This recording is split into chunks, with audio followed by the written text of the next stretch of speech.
네, 안녕하세요. 저는 대치동에서 실장직을 맡고 있는 김현기라고 합니다. 자, 오늘은 학부모님들께서 많이 궁금해하실 여러 질문사항들, 그러니까 대치동에 학원이 있으면은 뭐 어떤 것들이 좋은 점이 있고 나쁜 점이 있고 학원의 색깔은 어떤지 그런 것들 질문을 몇 가지 정리해 봤는데요. 그 질문들을 크게 네 가지로 정리를 해 봤어요. 그래서 요거 질문을 간추려낸 기준은 제가 학부모님 입장이었을 때 궁금해할 수 있는 것, 그런 기준으로 정리를 해봤습니다. 자, 그럼 첫 번째 질문이 어떻게 되죠? 자, 김영기 실장님이 생각하시기에 대치동 학원의 좋은 점은 뭐라고 생각하시나요? 일단 경쟁 구도를 통한 본인 그런 학원들이 좋은 그런 점들을 계속 발전해 나갈 수 있는 그런 게 마련되어 있다고 생각을 해요. 이게 무슨 소리냐면 독일 자동차도 BMW, 뭐 아우디, 뭐 벤츠가 있듯이 얘네가 서로 경쟁을 한 거잖아요. 말 그대로 진짜 보이지 않는 선의의 경쟁을 한 건데 이게 좀 리즈의 요구사항들 뿐만 아니라 본인들 서로 더 발전하려고 노력을 하다가 보면 더 좋은 상품이 나오고 더 좋은 것들을 동일한 가격대에 제공을 할 수 있는 그런 것들이 잘 형성되어 있다고 생각을 합니다. 한마디로 학원이 겁나 많이 있으니까 지네가 먹고 살려면은 서로 더 좋은 것들을 제공을 해주고 더 이런 변화하는 입시 시장에 맞춰서 그에 맞는 색깔과 그에 맞는 필요한 것들을 준비를 본인들이 외부의 요인이 아닌 그런 다른 학원들보다 본인들이 좀 더 나은 점들을 갖춰야 된다는 그런 것들이 애초에 좀 마련이 돼 있는 것이 대치동의 좋은 점 중 하나라고 생각을 하고요. 두 번째로는 아무래도 분위기죠. 예, 물론 대치동에도 뭐 이런 PC방들이 있고 뭐 학생들이 이제 눈을 돌릴 수 있는 그런 곳들이 있지만 그래도 다 같이 6시 되면 우르르 학원 갔다가 6시 50분에 나오면 이제 간단히 뭐 앞에 있는 음식점들에서 요기하고 또다시 또 7시에 또 2교시 시작하고 또 이동하면서 다른 학원으로 계속 가는 그런 학원을 바쁘게 다니는 것들을 아이들이 보다 보면 지금 당장은 하기 싫어도 저렇게는 해야 되는구나 라고 본인들도 생각을 할 테니 그게 또 역시나 대치동의 좋은 점이라고 생각을 합니다. 많은 학부모님들이 이제 여러 대치동에 있는 일반 명문고들이 있잖아요. 그곳을 가려고 뭐 이사를 오는 이유도 그 같은 맥락이라고도 생각을 하고요. 네.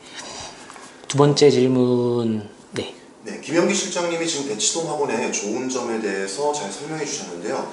그 다음 질문은 약간 까다로울 수도 있을 것 같은데 김영기 실장님은 지금 대치동에 이미 소속돼 계시기 때문에 혹시라도 솔직하게 이걸 얘기해 주시면 정말 좋을 것 같습니다. 단점이 있다면 혹시 얘기하실 수가 있을까요? 네, 뭐 단점은 사실 대치동을 떠나서 학원의 단점이라 생각을 해요. 학원이 가질 수 있는 진짜 어쩔 수밖에 없는 단점인데 모두 다 잘 될 수는 없다는 거. 수강생이 예를 들어 뭐 100명이 있으면 100명 다 1등급 나올 수 없거든요. 100명 다 잘한다 쳤을 때 예를 들어 뭐 상대평가를 보면은 100명 중 4명만 1등급 11명까지가 뭐 2등급 이런 식으로 등급이 나눠지는데 그 중에서도 가장 잘하는 4명 그 다음 잘하는 2등급 퍼센트 3등급 퍼센트 이렇게 되듯이 다 1등급이 될 수 없다는 게 좀 단점인 것 같아요. 근데 그러면은 그 대치동의 단점이 아니라 다 똑같은 단점인데 왜 그렇게 얘기를 하냐?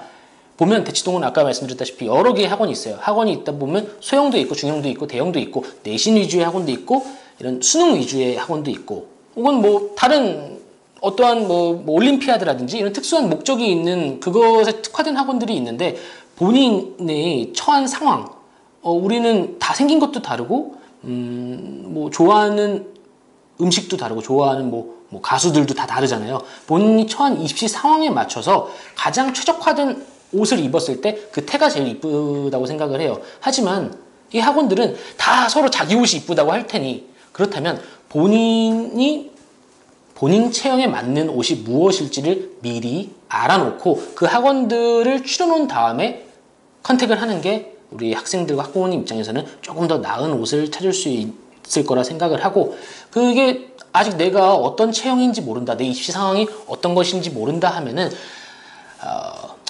저한테 상담을 하시면 제가 그래도 좀 더 솔직한 마음으로 좀 도와드릴 수 있다고 생각을 해요. 자, 그럼 세 번째 질문은? 네, 정말 솔직한 답변 잘 들었습니다.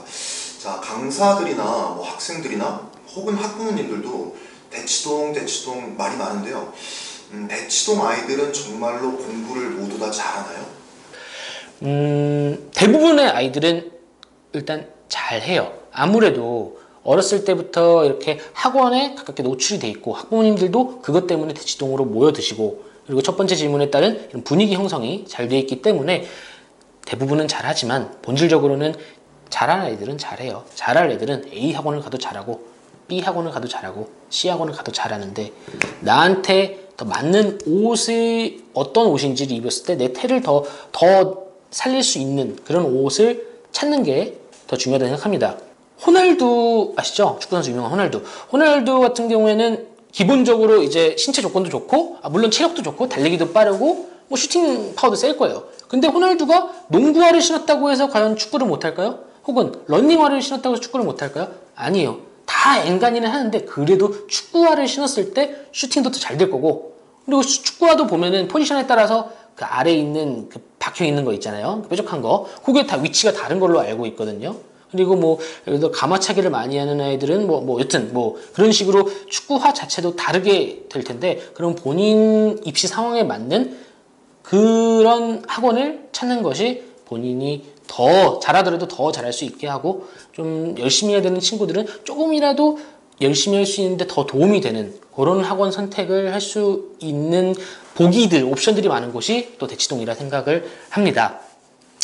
자, 그리고 이제 마지막 질문으로 알고 있는데요. 자, 이제 마지막 질문입니다.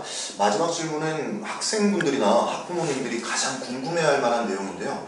저 또한 어릴 때 많이 고민했던 거기도 하고요.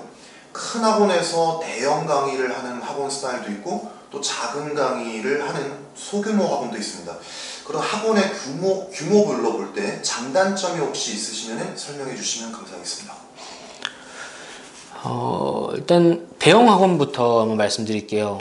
대형 학원 좋잖아요. 멋있고. 네. 대형 학원의 좋은 장점은 체계화된 이런 프로세스와 그리고 강사진들. 아무래도 이제 많은 강사분들이 이제 대치동을 목표로 해요. 보면은 우리도 이제 축구 선수들도 본인 자국 리그에서 뛸 수도 있는데 물론 영국 선수들은 이제 프리미어 리그가 자국 리그겠지만 하지만 대부분 다 프리미어 리그, 분데스리가 리그 이런 식으로 대형으로 가고 싶어 하잖아요. 그런 거 아닐까. 단점은 솔직하게 너무 많다 보니까 아이들 하나하나 다 이 아이가 예를 들어 숙제를 못했는데 이 숙제를 못한 게 전날 올림피아드가 있어서 그거에 집중하느라 수학 올림피아드에 집중하느라 영어 숙제를 좀 못했는데 그런 부분을 이해를 안 해주고 숙제 안 했다.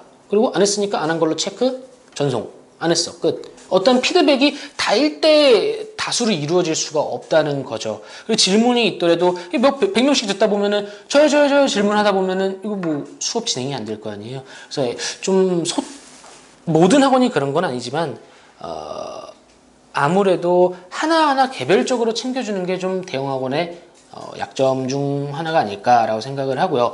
그럼 중형 학원 같은 경우에는 좀 복합적인 것 같아요. 그래서 소형 학원의 장단점 먼저 말씀드릴게요. 소형 학원의 장점은 일단 아무래도 좀 개별적인 컨택이 가능하죠. 1대1 혹은 1대2, 1대 다수가 5명 혹은 3명일지는 몰라도 당장 그 자리에서 질문이 있으면은 피드백을 그 즉시 줄 수도 있고 이 아이는 이날 수학 올림피아드가 있으니까 좀 스케줄을 이렇게 조정을 해서 좀 유두리 있게 좀 유기적으로 좀 맞춰서 그 아이 입장을 고려해서 강의를 해주실 수 있는 그런 게 이제 장점이고 또 단점이다 보면 근무하시는 분들도 이렇게 많지는 않으실 테고 프로그램을 체계적으로 혹은 온라인과 연계된 이렇게 좀 투자가 필요한 이런 형태는 갖추지 못할 수도 있어요. 하지만 그게 좋다고도 혹은 나쁘다고도 할 수 없고 내 입시 상황과 나이마다 이제 생김새도 다 다르고 아까 좋아하는 음식 다 다른다고 말했던 것처럼 내 상황에 맞는 학원을 찾으시는 게 더 중요하다고 생각을 합니다. 그렇다면 중형 학원 같은 경우에는 이 소형 학원과 대형 학원의 장점도 복합적으로 갖고 있고 단점도 좀 복합적으로 갖고 있다고 생각을 해요. 더 중요한 건 내 체형을 알고 내가 늙어 보이니까 좀 약간 얼굴이 좀 노안이니까 좀 옷을 좀 더 어려 보이게 입자 혹은 내가 좀뭐 배가 나왔으니까 뭐 상의는 좀 더 크게 입자. 이런 게 그 체형을 고려한 코디법이잖아요. 본인도 본인 입시 상황과 본인의 성격, 나는 좀 나를 이렇게 계속 케어를 해줘야 나는 좀 나를 좀 공부 계획을 잡아갈 수 있는 아이가 있고, 오히려 계속 이렇게 하면은 좀 방해되는 그런 아이들이 있어요. 그런 아이들은 대형학원이 맞을 수도 있는 거죠. 그냥 어차피 이렇게 조용히 잘하니까 선생님이 말씀해 주시는 거 듣고 본인이 이렇게 정리하고, 또 모르는 게 있으면 사실 답은 선생님이 말씀하신 거 안에 답이 웬만해서는 다 있거든요. 그런 식으로 본인이 정리할 수 있는 친구는 대형학원이 맞을 수 있고, 아까 방금 말씀드렸던 대로 나를 좀 이렇게 계속 케어를 해주고 그런 게 필요한 학생은 소형학원이 맞을 수도 있고, 하지만 이게 좀 복합적으로 갖고 있고 어떠한 그 학원의 색깔이라든지 학원에서 추구하는 그 지향점이 나랑 맞는다, 그런 중형학원이 있다면 중형학원이 맞을 수도 있고 라고 생각을 합니다. 그런 것 같아요. 사람들은 다이어트를 하더라도 살 빼야지라고 계획을 세우지만 사실 다이어트에 성공하는 사람은 많지 않죠. 네, 다들 뭐 세외 계획으로 뭐 헬스장들 끊고 하시잖아요. 근데 아무리 유명한 PT 강사가 붙고 아무리 유명한 뭐 단백질 쉐이크, 뭐 다이어트 보조 음식제를 먹어도 본인이 마음을 못 먹으면 다이어트를 못 합니다. 본인이 계획을 세우고 본인이 운동을 하고 본인이 식단 조절을 해야만 다이어트란 결과를 얻을 수 있듯이, 여러분들도 본인이 계획을 한번 세워보고 나한테 지금 나는 체형이 어떤지, 나는 지금 내가 처한 입시 상황은 어떤지를 먼저 파악을 한 다음에 그에 맞는 학원을 찾아서 이 바쁜 입시 생활 속에서 조금이라도 시간을 효율적으로 보내실 수 있기를 정말 진심으로 바라고 있습니다. 감사합니다.